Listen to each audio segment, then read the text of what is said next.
Welcome everyone to our panel today discussing the relevancy of public policy in a digital age, hosted by UBC's School of Public Policy and Global Affairs. My name is Mackenzie Edwards, and I'm a student at the UBC Masters of Public Policy and Global Affairs program. Before going further, I want to take a moment to acknowledge the ancestral, traditional, and unceded territories of the Musqueam, Squamish, and Tsleil-Waututh peoples, who have called the land our school lies on home for thousands of years. Since we're connecting over a virtual platform, I'd like to invite you to reflect upon the Indigenous lands that you are on today as well. A few housekeeping notes: this webinar will be recorded and shared publicly on our SPPGA YouTube channel and with all registrants. You're welcome to turn on closed captions using the CC button at the bottom of your Zoom screen. We'll be hosting a Q&A session later in the event. Please post your questions for our panelists in the Zoom Q&A function at the bottom of your screen. Our distinguished panelists today include Natasha Thambirajah, Adjunct Professor and our current Practitioner Fellow at SPPGA. Natasha is a third-generation public servant and has worked for the province of BC since 2006. Over the past 15 years, she has led nationally recognized examples of transformative, citizen-centered public policy, including the prize-winning BC Services Card and the modernization of gender identity expression on government-issued identification. We are also thrilled to welcome Jessica Wood, otherwise known as C. Sitiwaks, Woman Who Creates Change. She is currently the Associate Deputy Minister of the Declaration Act Secretariat in British Columbia. Jessica is from the Gitxsan and Tsimshian First Nations, with extended roots among the Tolten and Nisga'a Nations. She previously served as Assistant Deputy Minister for the Reconciliation, Transformation and Strategies Division with the Ministry of Indigenous Relations and Reconciliation. She was also previously a policy practitioner with SPPGA. So welcome back, Jessica. We cannot wait to hear from you today. We also warmly welcome Andrea Reimer, an SPPGA Adjunct Professor of Practice and our school's first Policy Practitioner Fellow. Andrea recently taught the Global Policy Project course in the MPPGA program and has been a strong public voice in Vancouver and the metro region for almost 2 decades, with a focus on working with residents to build green, reconciled, engaged communities and making government access easy for the public. Thank you for being with us today, Andrea. Lastly, our moderator today is Chris Tenove, a postdoctoral research fellow at our school. He taught communicating policy in the MPPGA program this term, which I had the honor of participating in, and will be teaching on the internet and global affairs in the fall. Dr. Tenove's research focuses on the use of digital technologies in political communication, journalism, and human rights advocacy. I'm excited for the discussion ahead. So it's my pleasure to now welcome Chris to share his opening remarks. Terrific. Well, thank you very much, Mackenzie, and it's a real honor to be sharing a panel with these folks. And as the moderator here, with guests of this quality, my main job is to say as little as possible. So I'm just going to make one quick comment and then turn it over to them for the discussion.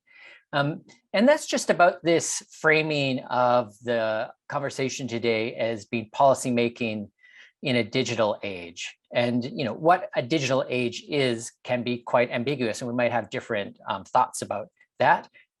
One way you can think of that particular terrain is as follows. One of the aspects of the digital age is the fact that there is currently extensive surveillance of people and their activities, creating huge amounts of data, some of which is used for good, some used for manipulation or exploitation. And so the digital age is the big data age. This is also the era of ubiquitous internet facilitated communication, allowing lots of new forms of social mobilization and contributions to public discussions, policymaking processes, but also we know a lot of misuse of these technologies. So digital age is the social media age, or the social media platform age. And then third, because there's so much data being created, and because we have this huge and continuing increase in computational power, this is the beginning perhaps of the artificial intelligence age. And all three of these different dimensions of the digital age are areas of quite active discussion amongst policymakers. And they're posing a range of challenges and opportunities for people. in different governments. And so these, at the same time, we have these ages overlapping with the colonial age and the capitalist age and the Anthropocene. And so, so there's a lot going on. And I think there's some kind of high-level discussions that we can have about issues of new technologies, technology development, policymaking, power, injustice, and these sorts of things. And we're going to get to those. But I thought it might help to begin this discussion by getting to know a little bit about what each of the panelists are working on and hearing, in some, concrete detail about a project that they've been doing that is engaging with some of these opportunities or challenges of using digital technologies in policymaking. So we're going to begin by having hearing a little bit from each of the three panelists about some of the issues that they've been working on. And we will begin with Natasha. So Natasha, can you tell us something about something that you've been up to of late in this area? Of course, thanks, Chris. My work focuses on interrogating the objectivity of technology in the health space, and notably with respect to equity and cultural safety. So currently at UBC, my research project focuses on the impact virtual care has had on equitable access to healthcare for Indigenous populations and socioeconomically depressed populations. I think this idea that, technology being a child of science and therefore rational, objective, and immune to social influence is something that we need to look at very closely, particularly if you think about what's happened to us recently in the pandemic. For a time, the only way you could really access care was through virtual means. So what does this mean for Indigenous populations, people of color, or people that may have challenges accessing the technology? It's still a relatively new space, I think. That's great. And Natasha, if I could follow up with one question about something, just because I found it so kind of compelling. In a previous conversation, you mentioned your work on addressing the continuing issue of the reliance on fax machines in the health sector. And I think that's kind of important because we forget about the way that digital technologies can become infrastructure and become embedded and difficult to change. Mm-hmm. Yeah, that's a good question. So I think in Canada and certainly in the British Columbian context, we are all trying to move towards what we call team-based care, the idea that the patient's at the center of a circle of healthcare professionals that are coordinating care to, help you reach your best possible outcome. But in order to do that, we effectively need the right kind of infrastructure, digital infrastructure underneath that to make sure that information moves the way it needs to. And I think there's the challenge that one of the challenges we have in public policy is that the technology often arrives before we've had time to think about what it means to us, what kind of outcomes we want from it, how it's supposed to work for us. And so, and then similarly, technology may arrive, but you pointed out my little chat with you about fax machines. Often the technology may arrive, but our ways and our habits of working have so deeply embedded certain forms of maybe older technologies that it's not just enough to have the technology present. We actually need to have a policy perspective on what is it we're trying to achieve and looking what we have right now and asking ourselves, is this going to help us get to where we want to go? And is this patient-centric? Is it culturally safe? Right.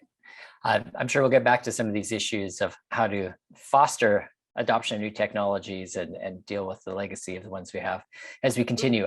Andrea, could I turn to you? Yeah, hi Chris, nice to see you. So I was thinking about this question. I think probably distinguished a bit from Natasha, the focus of my work isn't digital.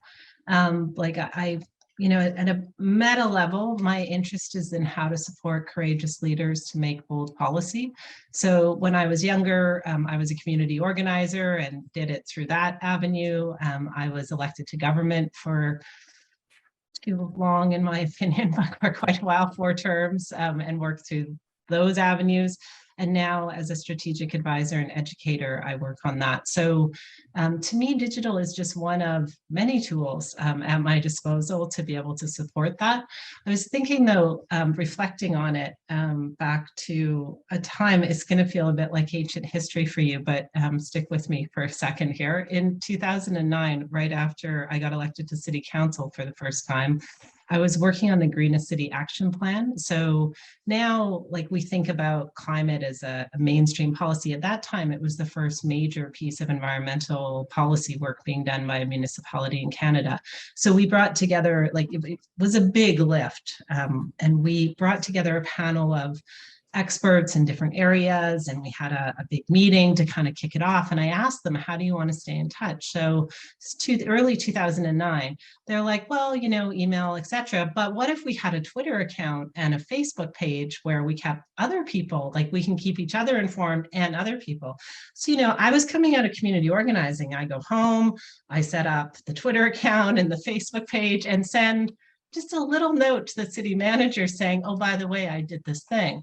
Well, I woke up at 6 a.m. with over 100 messages on my text and phone and whatever from staff. And like, this was a major thing. It was the first time the city had ever set up social media accounts, which I hadn't even occurred to me to check to see if they had other ones.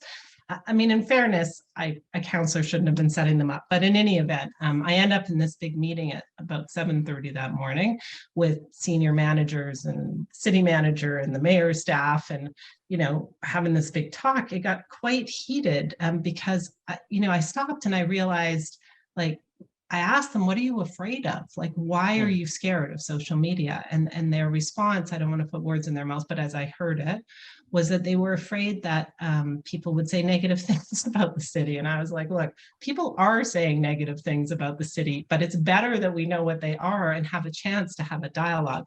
My perspective, my biggest fear was that nobody would use the social media, right? And I think I bring up the story because I think the same divide still exists today in governments, it doesn't just have to be government. It could be corporations or unions or nonprofit organizations, right? And we still, I don't know, what are we, 14, 13 years later, I'm still struggling with these same basic questions about, you know, on one side, you've got a set of fears that the other side doesn't really understand. And so how do you bring them together into effective policymaking in a digital age?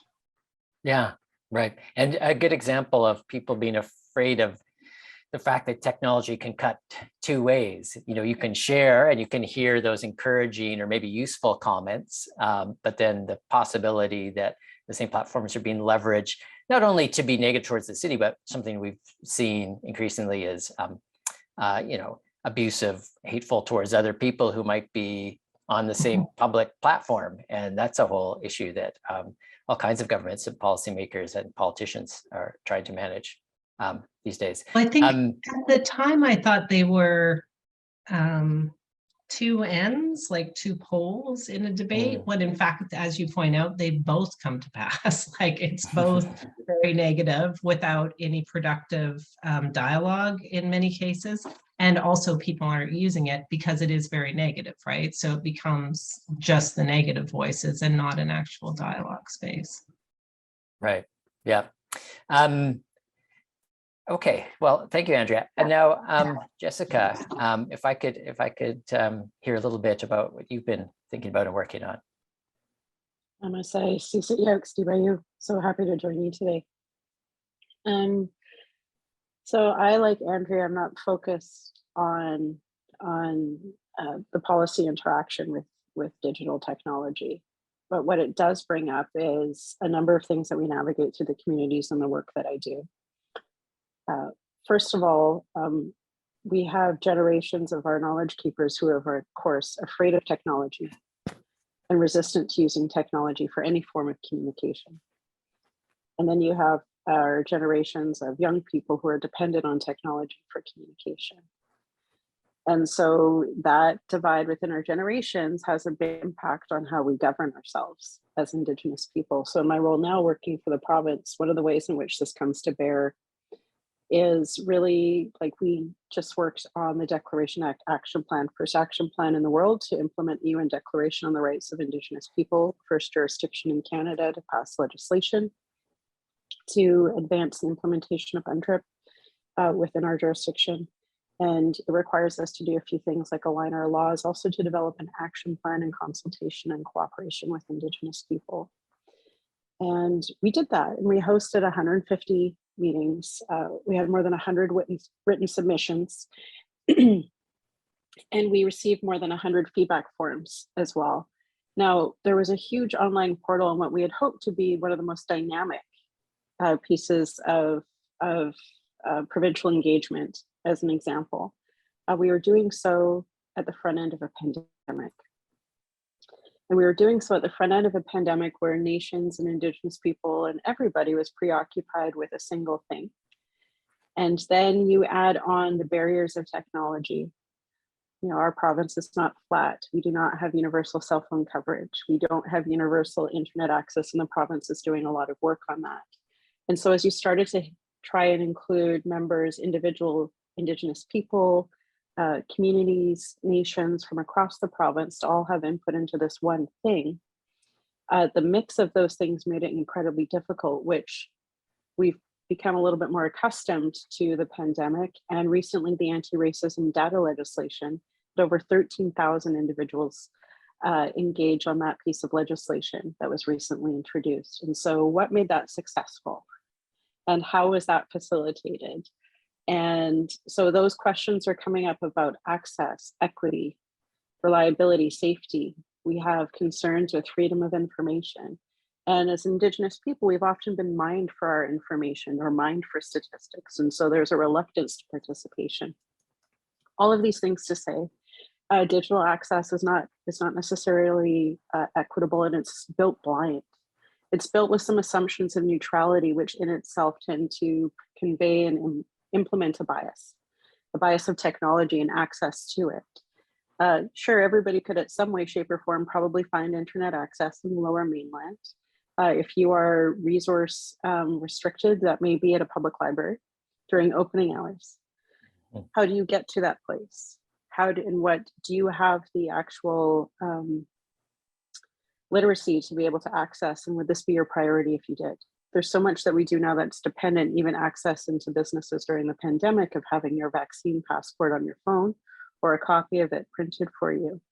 Those things both require technology. So there's a lot of assumptions that are made from positions of privilege that don't necessarily bring into the cultural, socioeconomic, and lived experiences of people we may be hoping will participate. So that's why I'll leave you there. Yeah, thank you very much.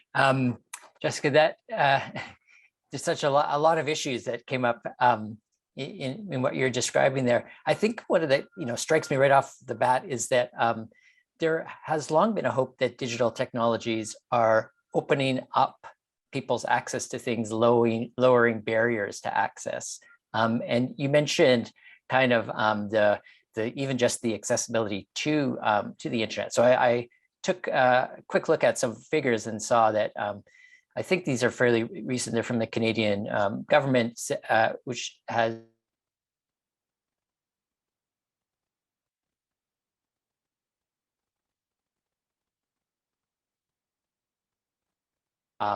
Indigenous communities with access to high-speed internet.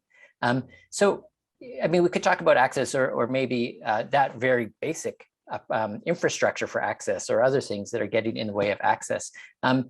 Maybe Jessica, would you mind saying a little bit more about how those access problems you see as something that needs to be addressed? And then either Andrea or Natasha, if you have thoughts on that as well, after that would be great. Sure. I mean, we're largely in the South, most of us on this, I would believe, where we tend to be in urban settings in cities or close to, say, within an hour of a major metropolitan center. We tend to be across the border. When you go up north, if you don't have access to internet, you can't get high interest savings account that are largely online. You can't access those funds. You can't deposit them, largely a cash economy.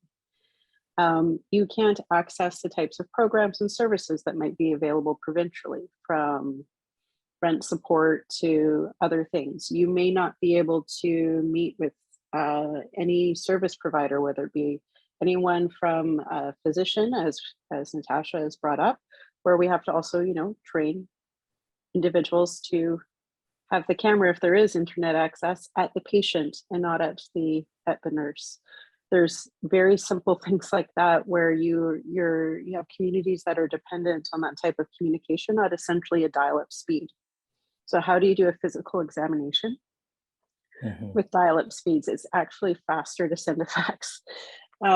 So in those cases, like so many things of our current daily existence are actually based on having access to high-speed internet, to cellular data. And I live rural. So if I stand on my left foot on the south end corner of my house, I might get internet.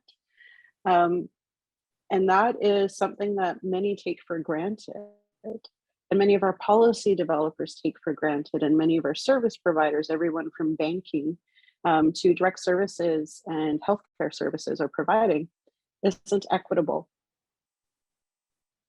It may be a neutral technology, but it's not neutrally distributed. It's not equally distributed to all of those who may need to access it. So high-speed internet connectivity, that remains a problem. It remains a problem for safety for Indigenous women along the Highway of Tears. That there is absolutely no way to stay in contact. And so it increases our vulnerability even in trying to go from point A to point B.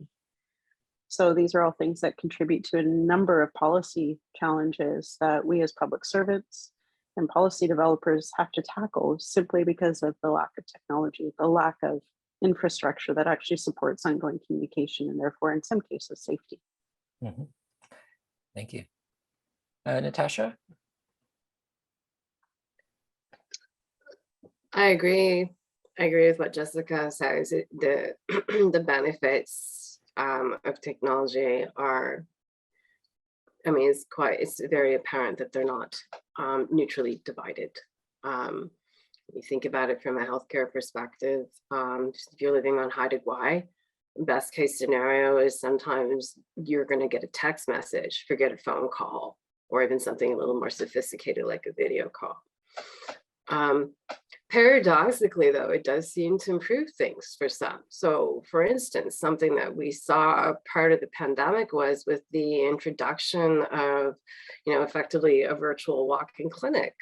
Suddenly we saw that we were surprised to find that the top billed service was for contraceptive service. But when you think about this, it makes sense. The burden of contraception is on women.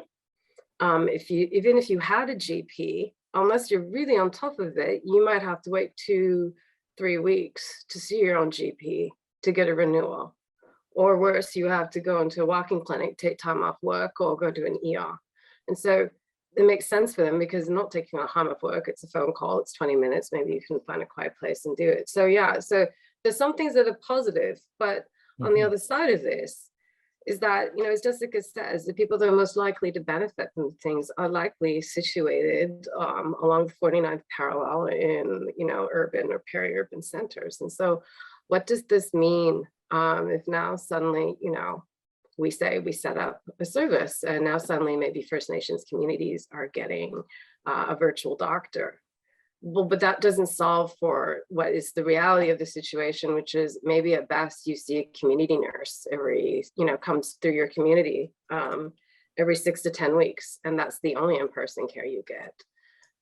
That doesn't solve, the technology doesn't solve for quality or appropriate provision of care. Andrea, do you have any thoughts on this? Yeah, well, I would add, I think all of those things are true. And also to add in that there's about 280,000 Indigenous people in BC, and about 50,000, Jessica could probably correct me, are in rural or remote communities. So you've got 230,000 that are living in fairly well-connected areas who are still disenfranchised because of massive discrimination in the healthcare system, because of massive discrimination in the employment system. In the tech sector, we have only about 0.5% of the tech sector is Indigenous, even though there's 6% of the population. And the excuse given is connectivity, but the reality is the vast majority of Indigenous people don't have connectivity issues. They have discrimination issues. So I think this is one of the issues with when we get into discussions about digital and tech, is that because there are connectivity and other problems, we can use it to mask the same problems that exist in the analog world, right? And I think making sure that when we're having these discussions, it's a yes and discussion, not a, oh, if we just fix this connectivity, we're going to solve these other problems that have persisted. I think digital actually could enable the discussions and the space for us to be able to solve those. Idle No More, Black Lives Matter, the Friday strikes, Friday for Future, the climate strikes. These were made possible because digital allowed those discussions. But there's still a vast need for these discussions to deal with discrimination and other barriers. Yeah, absolutely. And accessibility, it's not just about laying the cable or getting the getting the transmitters in an area. There's issues of cost, of digital literacy, of who's given permission to speak at what times. There's a lot going on there. I want to poke at that for a second. This idea of digital literacy. And I think it goes to my earlier comment about this idea that technology being the child of science is somehow rational and totally objective and absent some kind of social bias. And I think something that, I've been given a lot of thought to, particularly, I guess to put this in an easier example, is the example of how camera lenses work. So if I look at my image even right now, I can see that I'm actually a lot ashier than I look. I look lighter, which, I mean, for some people, my culture is not a bad thing, but it's not a true image of me. And the reason for this is that when camera lenses, like predating the digitalization of cameras, when these things were developed, they were developed so that lenses optimize the way light reflects off of white skin. So this is not just a weird thing. You can look this up, go look up the Shirley frame. And basically it was based on very fair skin. And so what happens when you put people of color in front of cameras, doesn't know what to do. We absorb more light because our skin has more color. And so this has translated into digital cameras. And so the algorithms that are written are still written with this original bias. So the technology in this sense is reflecting, if we wanted to be kind about it, we could say a willful obliviousness. That would be a generous assessment. But then again, I don't feel particularly generous about it today. And if you think about what Kodak did in the mid-20th century, they changed their film because makers of chocolate and furniture were mad that these different shades of brown weren't showing up, so their ads looked goofy. They didn't change it because, there were consumers of film that were not white. So I guess my point I would make here about tying this back to your point about digital literacy is, I think a question, I don't have the answer to it, is it sometimes really a question of digital literacy, or have these tools been designed in a way that is socially, culturally, and politically relevant to users who come from a different way of thinking about things. Sorry, Chris, I derailed your, sorry? I think that there's a lot of relevance to that. I think that we think of these things as tools, as innate, and they can be used to build or dismantle, and that we have control over that. But I'm not texting in Smelgia. I'm not texting in my language.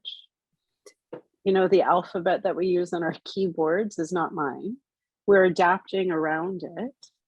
And so even, our survival as our culture, as our Tsimshian, Giksan, Nishka, Tahltan cultures are not easily written, because the tools we have were actually developed in such a way that our existence is negated, everything from our laws to the technology that we're using and the way that we practice those things.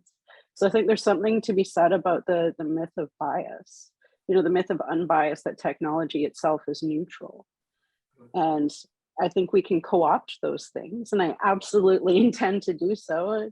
And I encourage everybody to do so, is to co-opt these tools into ways of being and knowing that are more relevant to our culture and communities, and to adapt the technology we've always been adapting. And in that way, reclaim them as our new traditions. And I think that is something that can also happen through policy, is how you facilitate that access, and what is the minimum standard. And is it only, we're having this conversation in English. We're not having this conversation. We acknowledge the territory, but we're not acknowledging the language that comes from that territory, and we're not doing business. And our currency is not the same, and it is not in that. So in all of those ways, I think there's something here where we are going to use technology to reclaim those spaces, from place names to anything else. And also we are going to use it in terms of how we communicate, and that will limit who participates in that conversation, which to me is exciting. To have a conversation about being Simshan or Gipsan without it having to be prefaced on whatever that isn't white. It's not bounced against something. So I think that has a real place in both policy and in our digital world, is about where these micro communities can really flourish without having to be defined against something that they're not.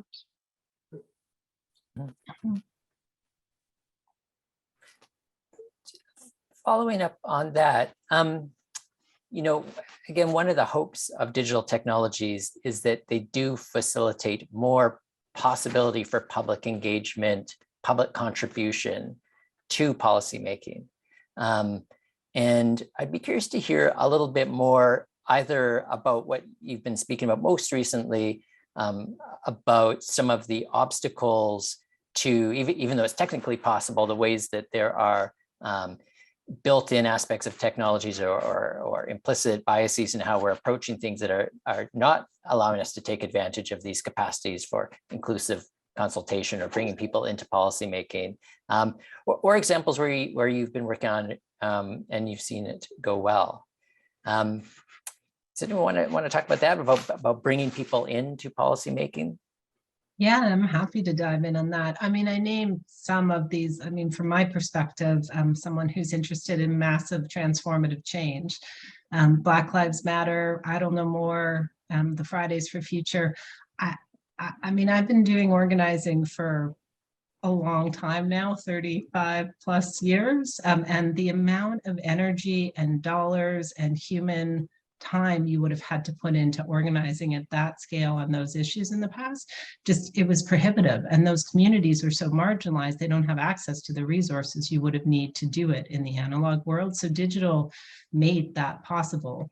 I think about the work that I'm doing now. I recently have done some strategic plans, campaign planning with nonprofit organizations nationally, with some climate groups, First Nations here working with their strategic plan, a union, large union with lots of members. So we're doing in-person meetings, but we also use Zoom to organize, like to prep all those meetings. We used online surveys, we used video, we used audio, we used all these tools that give people literally a voice that they did not have in these processes before. What used like a strategic planning process that was that inclusive would have taken, I mean, an amount of money that would stagger you and several, like many months and likely several years to be able to pull together all the in-person meetings to make that happen. Do I think that makes those organizations better, more impactful, more effective at an exponential level? Absolutely. But does it mean like Elon Musk can go out and buy the public square? Like that's kind of crazy too, right? So it's not that it's perfect, it's that it has advanced greatly our ability to fight against the things that are imperfect. Mm-hmm. Yeah. Natasha or Jessica, do you want to add anything on bringing people into these policy discussions or policy-making processes? I love what Andrea says. She's totally right. If I think about the work I did during the pandemic and working not only with people from across the health sector, but patients, and then a very special Indigenous group of patients that helped us with their public policy. I mean, not only because it was a pandemic, but just as Andrea points out, the logistics and the cost to bring people from across the province and come together. And these are not things that you solve in, a 1 hour meeting. These are ongoing engagements. It's made it possible. The only thing, I think, I was thinking about Andrea is there's a caveat.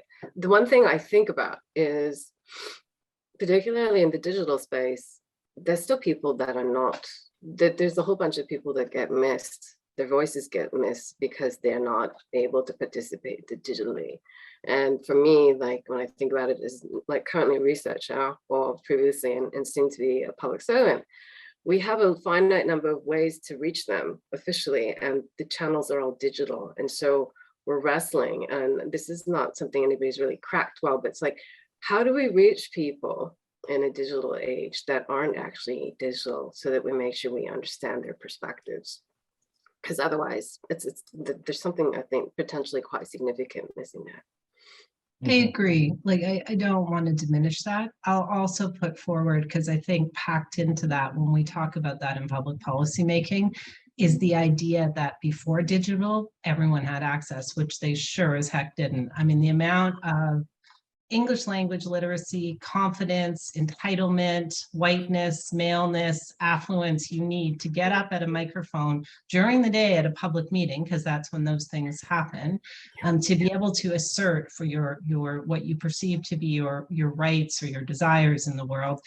It limited most people from being able to participate, right? So has digital allowed more? No question about that.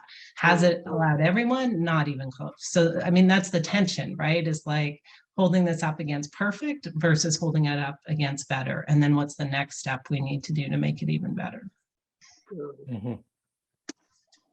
As somebody who navigates a lot of public engagement, the challenge with that is, of course, how do you facilitate good policy, public engagement in a sphere of, robotic responses that are just filled with hate speech as well? Like there's this other automation almost of that filling of the space that prevents the access to the digital microphone, so to speak. And I think that is something that does affect policy of how we engage and what are the fail safes we put in to actually have this prove that they are human and that they can self-identify in a way that allows us to not just categorize voices, but weigh perspectives. And whose perspective do you prioritize? Is it that of experts who work in that particular field? Is it those with the lived experience who live through the consequences of our decisions on policy making? Because a physician may have a very different experience than a patient. A police officer may have very different experience than the accused. It is very rare that we survey the accused for their experience. And so there's value put to this. And so I think in some of this, there's also, as we increase access, it is very much unfiltered.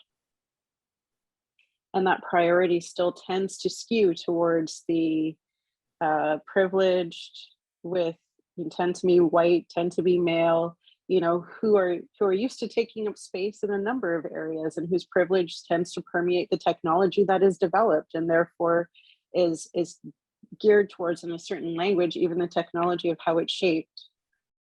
When you have a phone that is built to the size of a hand that is twice the size of mine, like I physically can't hold the big, practically a tablet in a single hand, like, all of those things start to affect, they start to think of there is a culture behind this, is I guess what I'm getting at. There is a culture behind this. And as we open this up, and I do agree with Andrea, somebody who used to poster and used to physically get the signatures on the petitions that would go anywhere from City Hall to wherever, like that was labor, as opposed to putting up something where you can fill in your email address online and you gain a number of support for your topic, your issue, or your policy proposal that you can then take to an elected official. It's very much an analog world in that way. And so I think there's a lot of work that we can do to start to look at what are we privileging, how do we privilege it, how do we filter out the noise, how do you show that it's noise? You have 13,000 respondents. How much of that is actual individuals?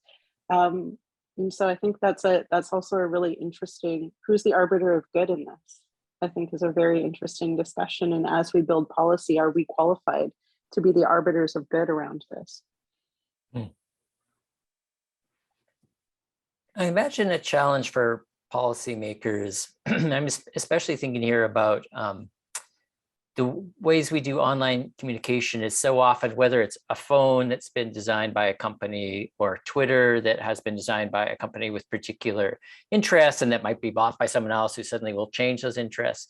And that governments are often in the process of just having to adapt to whatever the latest change is by the markets, the companies that are creating the digital technologies that we're using. And this leads to this sort of kind of difficult question of do the policymakers, do the government have to follow and be reactive, or are there ways you can get ahead of some of these decisions or shape how technology is developing? I mean, Natasha, Andrea, government is not exactly what I would call the innovator of technology. Skype is still alive and well in the provincial government. Skype. So just putting that out there in terms of policymakers who are in themselves limited by the technology that we use. Please go ahead. But every new technology creates this challenge, right? Or every new mass impact technology. I mean, not every damn technology that you've ever seen sold on TV or whatever the heck it is, but the printing press itself. I mean, it took over 100 years to legislatively respond to the printing press, right? It had this like massive and transformative impact on, well, primarily religious institutions, right, which were essentially the science, the cultural, and the political focal point of life at the time. But without the printing press, we would not be sitting here having the conversation we're having right now. Life would have gone in a very different direction for people, right? But in the unregulated marketplace, had we have been able to sit down and have this conversation in, I don't know, the late 1400s, we would have been having a very similar conversation, right? Arguing about, like, did it increase access or not, right? Was it increasing debate or not? People with the capital accumulated the technology and tried to control access to it, right? Other people were benevolent. Like, this is not surprising. It happened with the radio, it happened with the telegram, it happened with the television, and it always takes time for technology to deploy through a society, and then for people to be like, well, it comes with positives and negatives, and collectively we're going to work on reducing the negatives and increasing the positives, right? This isn't it's not something we haven't successfully met the challenge of before. And I'd say we're right in the zone now, where the negatives have become a lot more obvious, and we're in a better position to talk about how to amplify the positives. Yeah, I agree. I think, when Facebook came out with its, by university only invite kind of situation in the early 2000s, I don't think anybody at that time had any idea what kind of role social media could play in terms of social organization, dissemination of misinformation to the point where it can actually disrupt national elections and be the kind of organizing force behind serious civil unrest. So couldn't have predicted these things.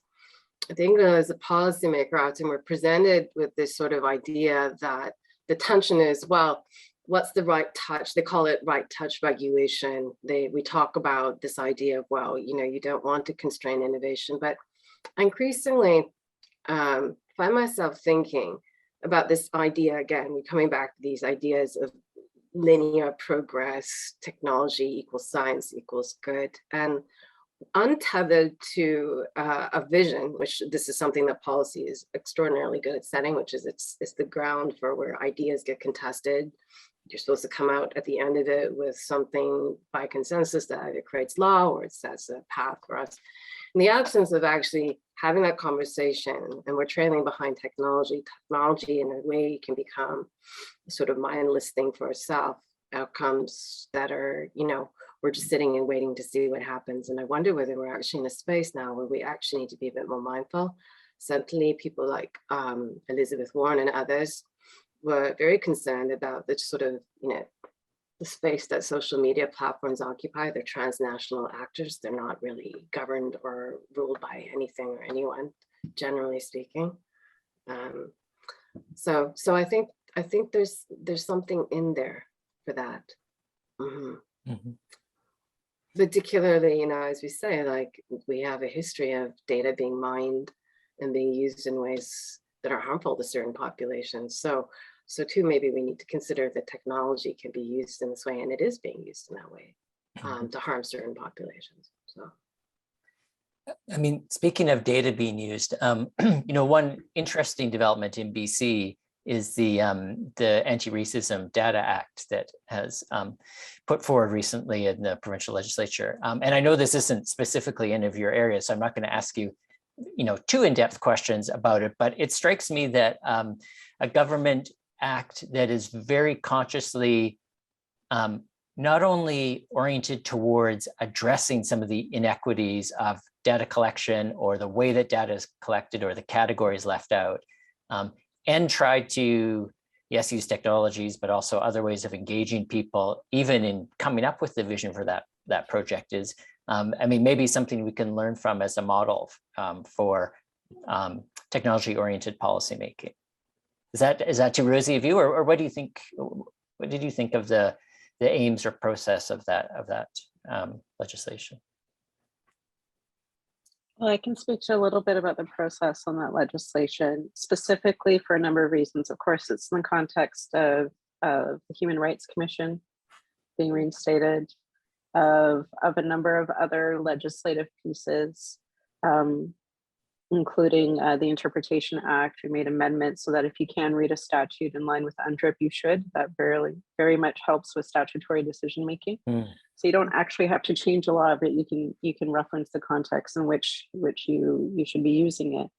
And so there's been several anti-racism initiatives, so to speak, that have been happening. The anti-racism data legislation was largely co-developed with Dr. June Francis, with the Human Rights Commissioner and the First Nations Leadership Council, through incredible engagement. And having First Nations leadership act with legislative expertise, who've been working with the province in a number of pieces, be able to contribute to a piece of legislation that also expands beyond the purview of just First Nations people, I think is also a really important factor to this, because when we start looking at equitable participation, we like to narrow people's leadership or governance, say, of First Nations governments to just First Nations people and not their territory or their expertise. And so in this way, I think you'll see that, we assume that only non-racialized leaders or companies or governments can make decisions for the benefit of everybody. So I think that's one piece of the context of how that legislation was developed, was that very much the province had to make space for BIPOC leaders to speak to those issues. And it's largely going to be challenging non-BIPOC people in their policy and in their outcomes. And so in that way, it was revolutionary. Incredible community participation, incredible participation from shared citizens with First Nations and BIPOC communities across the province, age representation. It's incredible, the work that was done there. And I think it sets a precedent both on how everything from technology was used to be able to build that kind of consensus and shared leadership, to how it's going to be implemented, because that consultation and cooperation of working with Indigenous people, working with communities of color, with experts from communities of color, being led entirely by racialized individuals, that leadership produces a very different piece of legislation. And the requirements that are embedded into that policy that were built through that community development into that legislation, and are going to continue through implementation in the future. Next year, we're expecting an Anti-Racism Act. These things together are setting a much different pace in terms of the minimum standards. And it kind of turns it on its head of who do we need to include when, is you have to make a very specific exclusion. And that in itself is just very provocative. And you'll see the outcome of that legislation, what it builds, it's going to have a life of its own. And I'm really excited to see what the application of those data sets looks like, because it was also built understanding free, prior, and informed consent, respecting Indigenous ownership over our own knowledge, over our own selves. All of those things were elements built into that legislation. So those data sets, the work that they're going to do and the policy that they are going to provoke and in say 5-10 years is going to be incredible. Like that in itself, we don't very often create sets of data that look specifically at intersectionality. And that is exactly what this does, because when you say, well, you know, you can look at graduation rates and say, well, they're improving. For whom, at what age? Are the Indigenous learners that are graduating largely adult learners who have gone back? When we say graduation rates are raising, when we say racism exists in this way, we're often told, are you sure? Can you prove it? Yep, now we can. And so it becomes less about an advocacy model and more about actually looking at the outcomes through this legislation, which I think is going to be very provocative, because you get past that conversation of trying to build how to measure. Racialized communities have decided how to measure. This is how it will work, and this is what you must do, and then that data must be handled in this way with this respecting context. And that in itself is an incredible policy shift for the province. And I think it's going to set a standard for a number of different areas for best practice. That's all very interesting. It's going to be great to see how it develops, and it's a vision, you know, one vision for maybe productive use of digital technologies in policymaking, addressing some equity issues, taking seriously some accessibility to being part of the process issues. Any other examples or even bigger picture visions that say Natasha, you or Andrea have about for going forward? Andrea, would you like to go first? Well, I'm chuckling to, I don't think it's exactly what you said, Jessica. You're like, I have a few things, like, I don't really know much about this, but here is a 10-minute TED Talk that explains the entire thing and the explanation. Yeah, it was great. I love that you called that. I was like, this woman, so yes.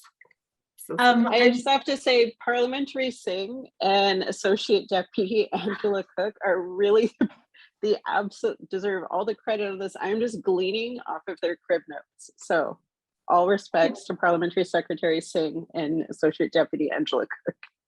It's amazing. I just put a link in the chat for an organization called the Algorithmic Justice Institute. And they're based, the woman who started it up is out of MIT in Cambridge, so Boston, Massachusetts. Really worth diving into, because I think, I mean, what Jessica just articulated about this fallacy of neutrality, that if we don't explicitly build something in, somehow it's neutral. What it really is just the same old dominant colonial status quo that we've dealt with for many years. So white supremacists, male supremacists, classists, like all the challenges that we deal with, and calling that out and daylighting it, and then figuring out strategies for approaching it is quite, I think, really the key to all of this work that's being done.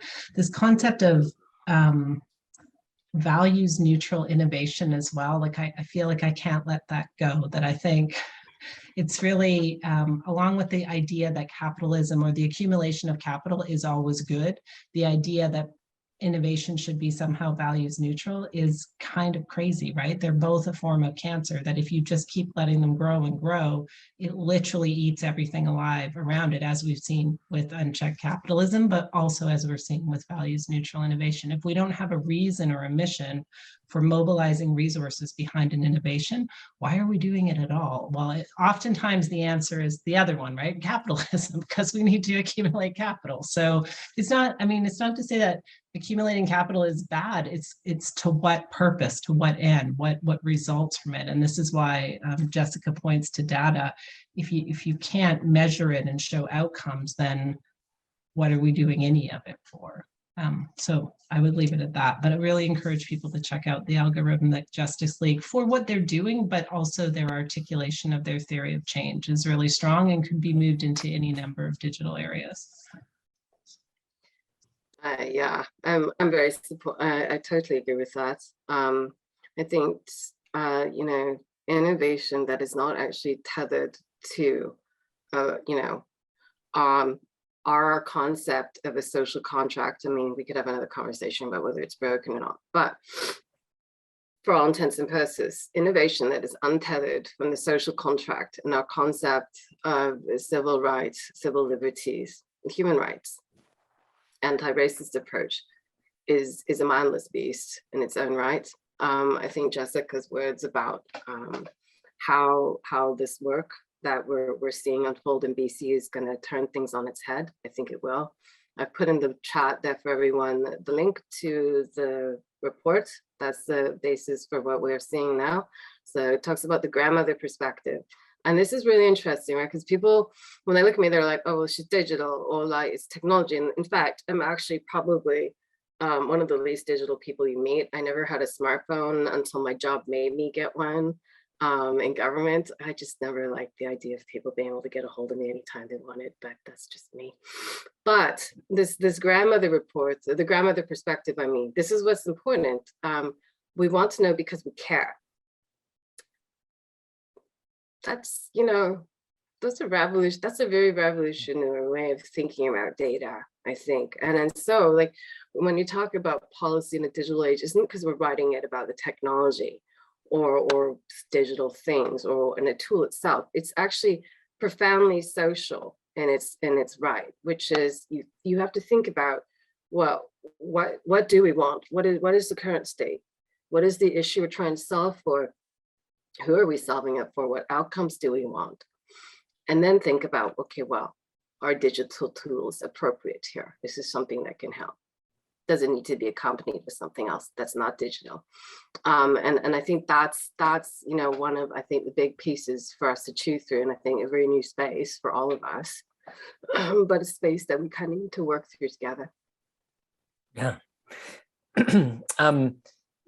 You flagged the report from the BC Human Rights Commission. I just want to add that they have been conducting an inquiry on hate in the pandemic context.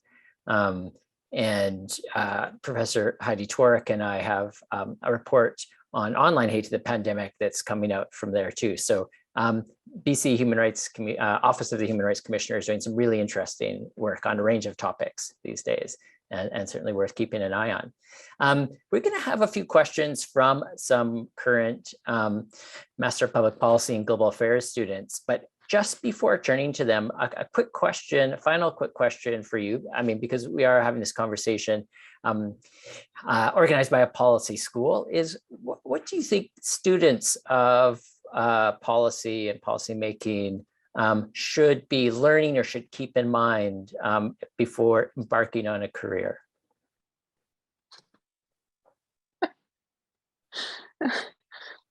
I'm wondering if Natasha or Andrea actually, you know, stopped and thought to themselves at any point if they should stop and think about embarking on your careers. Hindsight is 2020. I like the two lovely humans also on the panel with us. Chris, have been a policy practitioner fellow with SPPGA, and this question was asked a lot by students, like, how do I pick? What do I choose? What do I do? And as somebody whose, you know, undergrad studies were in race relations and history and gender relations, people are like, what were you going to do? Teach? What I would encourage you to do is to look at your values and see the things that touch that most sacred part of yourself.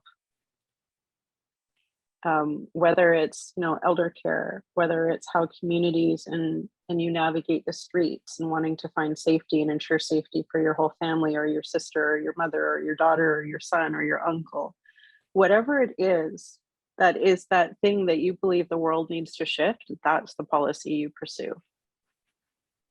because your lived experience is going to contribute the most to any policy development, rather than until very recently that was seen as a hindrance.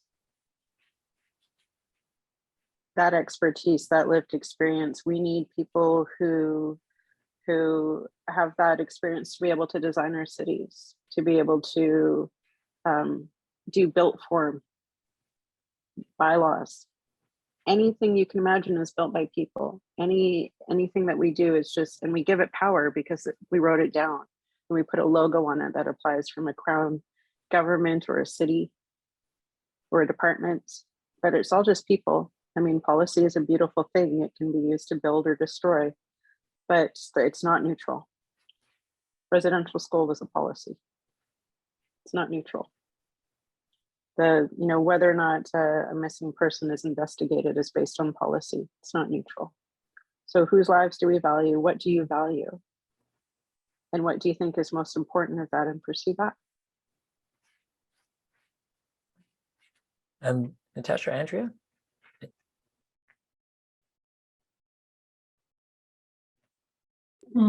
I feel, well, I know there's some students on the call who sat through, I don't know, 2.5 months with me last fall, where we talked about this exact question quite a bit. And I'm just starting a course tomorrow, my power course, where in the first week we connect power and purpose, because I think it's unethical to have a discussion about power without that connection. Not dissimilar to what Jessica was saying. Yeah, it would. I can speak for myself, and I think it would surprise me if the others' answers were that much different. There was no plan. The plan was just people I knew were hurting, and I wanted them to stop suffering. Like, it seemed reasonable to work together collectively to ask the government to stop making our lives harder than they already were. Because as Jessica says, like, it wasn't just neutral. It felt like we were actively being punished for being not white enough, for being not male enough, for being not affluent enough, for being not educated about whatever it was, that was the cause of our suffering. And then if only these people knew, maybe they would change their mind. So I was motivated by just a very simple, a very simple problem with extraordinarily complex underpinnings. I sort of have two, I guess it's a bit like the dichotomy, like it's not really one or the other, but I'll put two things to you. One, I do think if you are working from a place of values and passion, you will overcome. Like, I do not like public speaking. I've always hated being on camera to this day. I would prefer to be way behind the scenes, and yet I find myself thrust into public roles because I have to be there to make the changes happen that I want to see. And I want other people who look like me in those roles. And if I'm not willing to do it, then why should they be willing to do it, right? So I think passion can propel you through so many barriers, right? That the passion to see a change happen. At the same time, I didn't go to university. All of my schooling has happened since leaving public office. And there are times when I sit there thinking, how could anyone have let me run a city without knowing the 8 steps of public policy making, or the, intense history of urban planning? I mean, the reality is most people who run governments have no idea about any of these things. But yet I think about the professional. I guess the point is if you can marry the passion with the professional expertise that you get from grad school or from working with incredible mentors like Jess and Natasha in the public service, that's where you're going to be like supercharged in terms of your effectiveness. Okay, Dasha, a quick comment? Yeah, I was just laughing. I didn't have any actual plan. I mean, I had some plans, but I think it's important to be able to go with the flow. I think I love what the words of Jessica and Andrea in this. They're good words. I would just add that I think really knowing who you are, like what are your values? I've constantly surprised, how are they shifting over time too? Not having this can make for some very bad policy makers, because everybody's got a bias, everybody's got a value system. And if you're running into the world of doing public policy without understanding your own and thinking about surrounding yourself with people that can check you or bring different voices to the room, that's a problem. And that does result in very bad policies being made, or because it's just, it was the style at the time. I mean, it's not really true, right? The point at which some of these disastrous policies Andrea and Jessica are talking about, not everybody thought that way. Certainly not every white person did, but it's easy enough to create an echo chamber for yourself. I think so. I think being aware of your biases, and as I think both of them said, figure out what it is that you're passionate about and pursue that thing. I come from a background in humanities. I think the one thing I would say is I would make a plug here for the value of in the education in humanities. If it's done well, like you learn things like gender studies before GBA plus becomes a thing, and these things you can carry with you for life. It's a toolkit, right? So huzzah for humanities, but that's not to put down the sciences. They have their place too. But I think the thing about humanities is if you do theory, if you go learn about post-colonial theory, things like this, it helps you unpack things. It helps you unlearn. And I think what I'd say for Canadian policymakers, and I myself, I'm still doing this, to always be constantly engaged in the process of unlearning and decolonizing your mind and thinking about, okay, I'm doing this thing. Have I got all the right voices? Have I listened to the right people? Do I need to include somebody missing? That's what I'd say to students. But other than that, I mean, I like hiring people from all kinds of backgrounds because I think the greater diversity of voices, the better. Okay, well, to diversify the voices on the panel here, I'd like to invite the student Nihal Gupta to ask a question of our panelists. Well, thank you so much for the knowledge that you've shared today. And I really appreciate all the discussion that we had, that you had. And there was a conversation about the impacts of technology within public service delivery systems and associated issues of inequitable access. And as important as these issues are, I was wondering, how can challenges caused by information overload within digital governance with pre-existing digital divides and information asymmetry be addressed through policy? And what would be the focus points that could practically bring about effective change in that context? Thank you.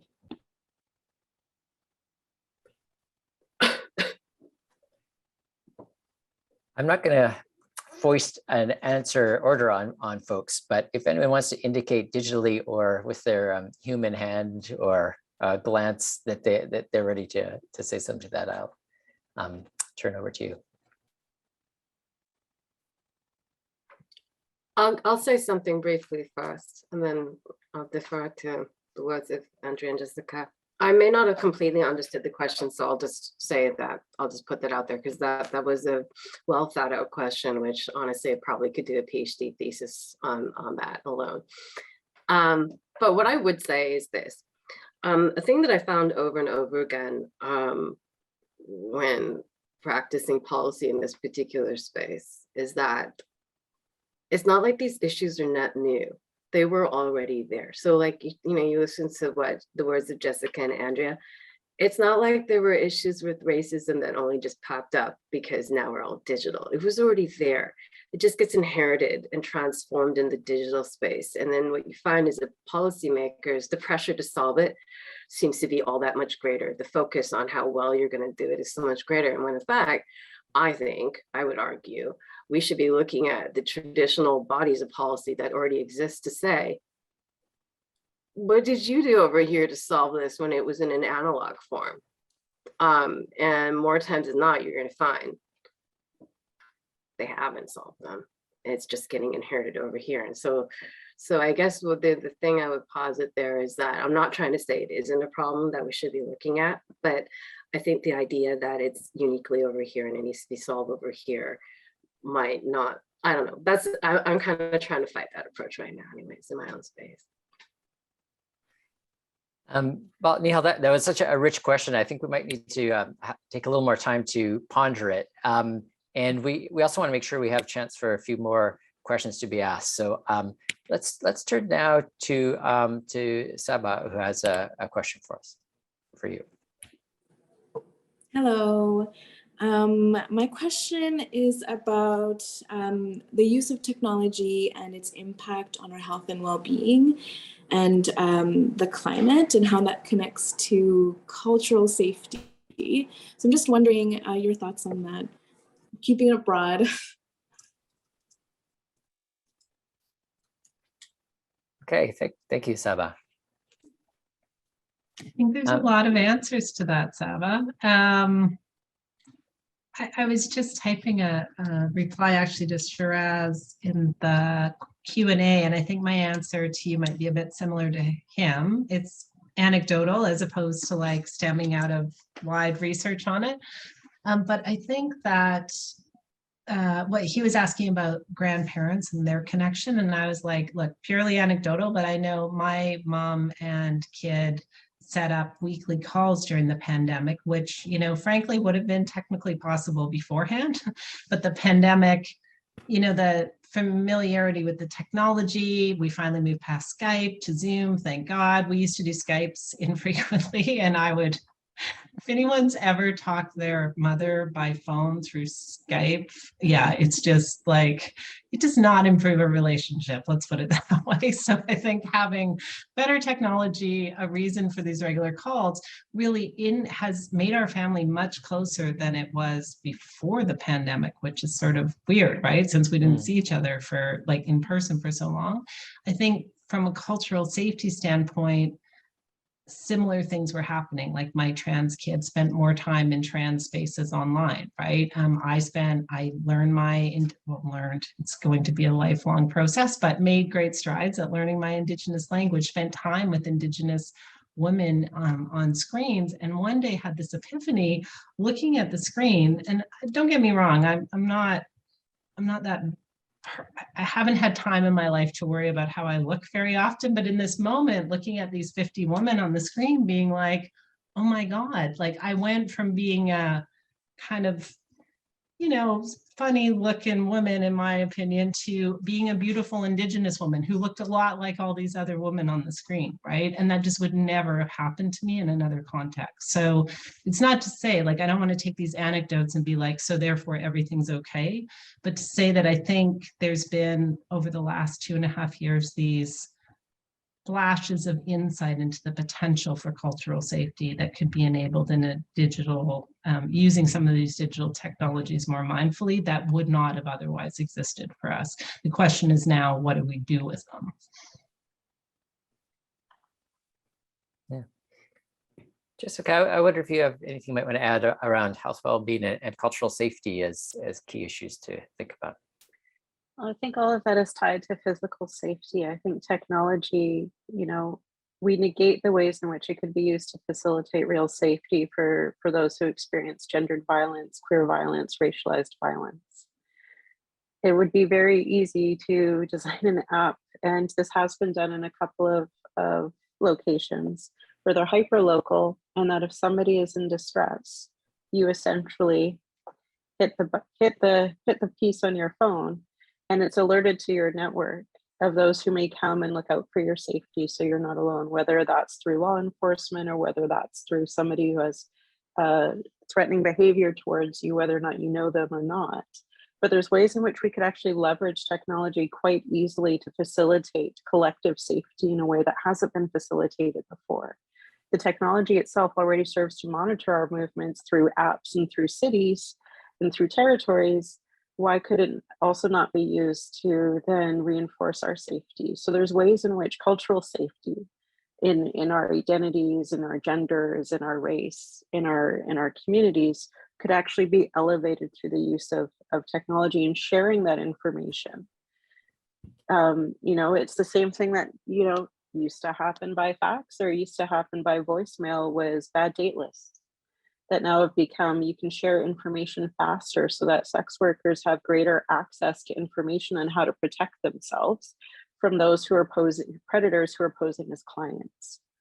And in that regard, you know, access to quicker real-time information has been incredibly helpful in increasing safety, but it's also been used for greater enforcement. So it's never without the challenges of the societal prevailing values that might necessarily oppress you just for being.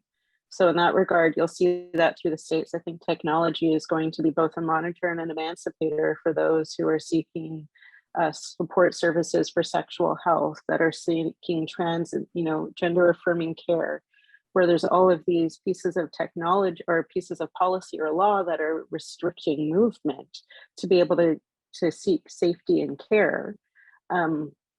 That technology will be used to subvert those laws that were helped facilitated through that technology. So I think in that way, as we appropriate these technologies for our own social and cultural safety, that there's avenues there to push back against those assumptions and against those threats. Thank you. Natasha, there's a question that in the Q&A here that builds on this issue of cultural safety and is asking it particularly around virtual care. So this is from Kennedy Ryan, question for Natasha.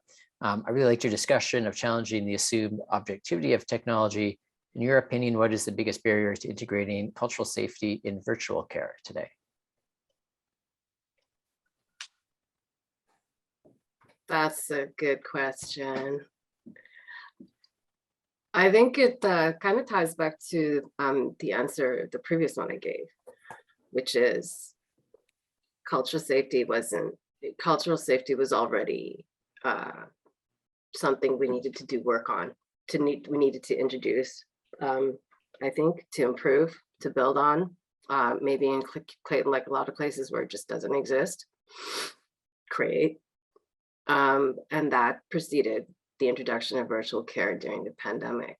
So all the issues that existed prior to the pandemic with response to addressing the structural, the systemic, and deeply rooted in colonial history and in the post-colonial histories that continue to grow. All those things that needed to be addressed still exist. And at the heart of this, it's not really a question of technology, it's humans, it's people. And that's the trickiest thing, which is how do you create future generations of healthcare providers who come out of school fully equipped to think about how they practice medicine, provide healthcare in a way that's culturally safe? How do we start doing that? And for those who are already out there in the field, whether they're near retirement or they've still got another 20 years to go, what do we do to help them adopt culturally safe practices, these kinds of things? And so then this is what I mean when I say it's kind of it's a user error issue here. This is like a human thing. And I think it also deals with us having to grapple with some really ugly questions, like even with technology, how do you wrestle the racist out of certain people or certain populations of people? And can you? And if you can't, what do you do? How do you then as a policymaker think about structurally and systemically addressing something like that? That's really a kind of a space that we're still wading through. And this is the work, that think about the work that Jessica is doing and others around her, then the things I do to support in my own way. This is part of that space we're carving out slowly. Jessica, Andrea, you want to weigh in? That was a good question. I believe you on user error, and I believe that it, like you said before, it is something we've inherited and something that Andrea and my communities have resisted since contact. This is, and I think the only thing that I would probably add is that it's not necessarily just about cultural safety, it's about safer.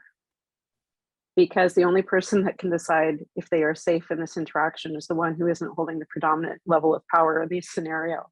And so as how do we create safer spaces, accounting for human error, because so often, how do we write policy, and how do we do practice, whether it be digital or analog, that reduces the opportunity for oppression, that reduces the privilege of oppression, that privileges those types of communications, that privileges those types of interactions as being standard.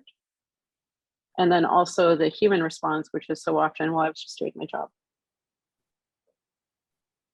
Then if your job is part of the oppression, then you need to do your job differently, or we need to set parameters for how your job is done, either through policy or regulation or through law that does not allow for that to continue, because that's all law and policy is agreements that we have between each other, and they should be reflecting the best of our shared humanity and consequences for that disrespect. That is the fundamental piece of what law is. And we are people, and we write it and we can undo it. It's the same thing, policy. It leads to law, etc. So I think in that regard, safer cultural investigation into our practices. So rarely do we want to know if we're doing well, and we measure by volume. So if you see 75 patients in a day, that's a measurable outcome. How many of them are cared for? How many of them actually have what it is that they're seeking resolved, or at least taken a next step towards resolution, et cetera? How are we creating systems for interaction that actually produce more effective outcomes, as opposed to successful interactions is measured by a point of contact? Is that success? So I think how we measure through the digital age as well is the satisfaction of being able to move through these things to some sort of resolution, which is right now, of course, one of the crises we're facing in our healthcare system. Is not only is it oppressive, but often it is inaccessible. And then on top of that, it is rare that you're actually able to get into a community of care where you have multiple practitioners who are able to help advise and come to a collective of options that the patient could choose from, as opposed to a healthcare provider directing what this step from their modality is going to tell them to do next, or wait. It's interesting. I have no professional experience with virtual care, so I can only speak as a user of virtual care.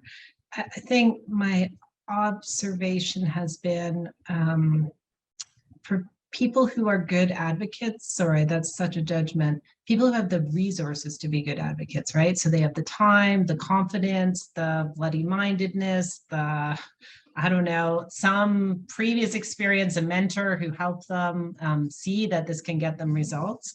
It's amazing to suddenly have way more access to different providers than you did when you had to take a bus to like your possible universe of virtual or of care was limited by, well, okay, in my case, I don't drive. So by whatever the transit options were and how many hours I wanted to spend on a bus finding someone that I like. Now I can just go online and do it.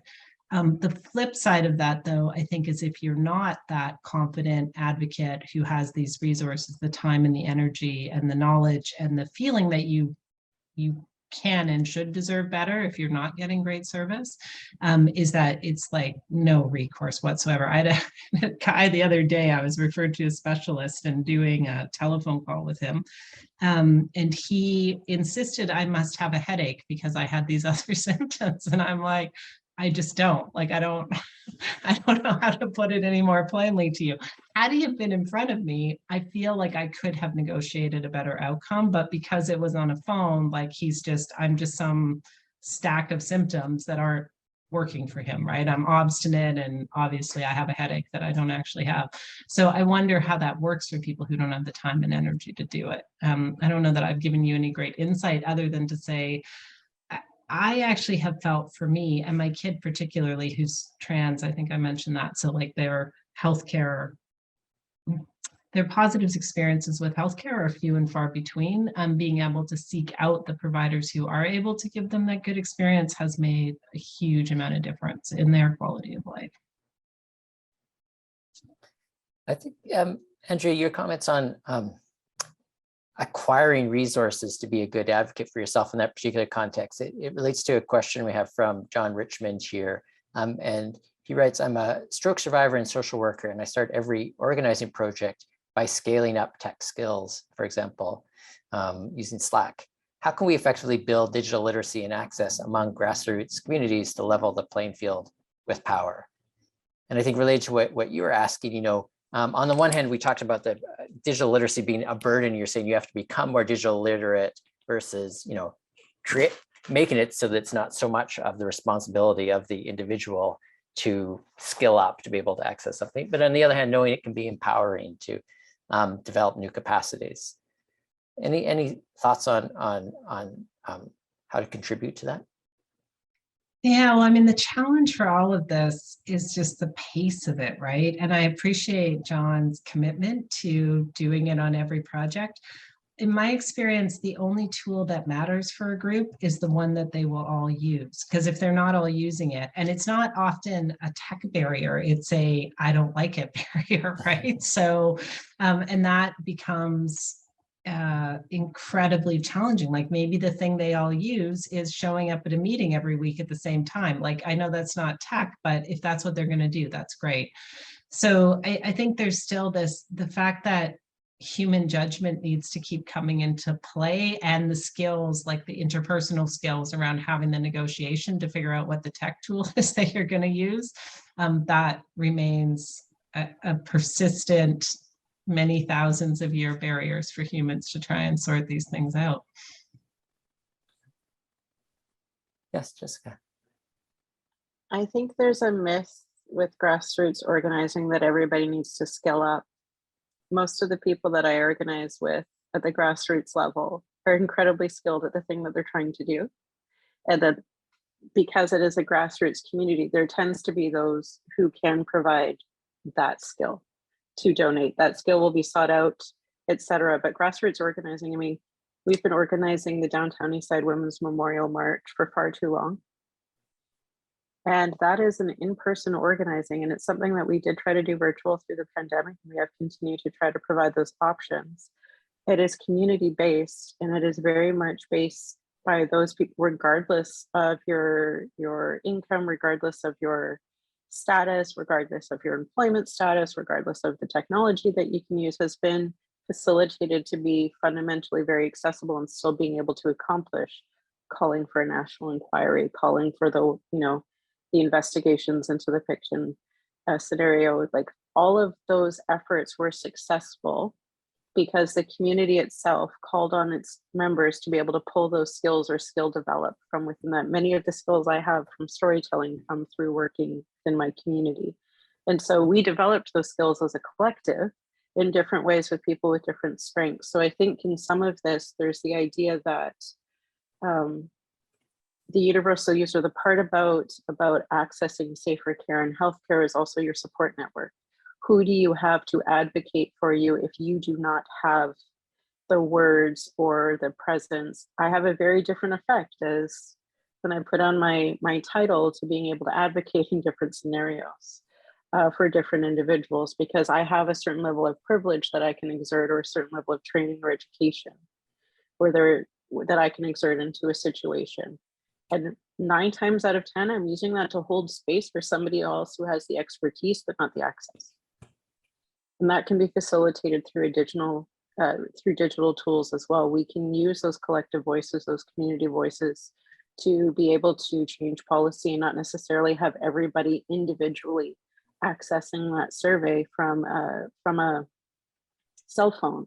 But you'll have nations who are doing collective canvassing through their communities in a very analog way, in a very FaceTime way, that are then putting submissions to the province that say, we believe, and with very much the authority and consensus built amongst their nation to say, this is what you need to do.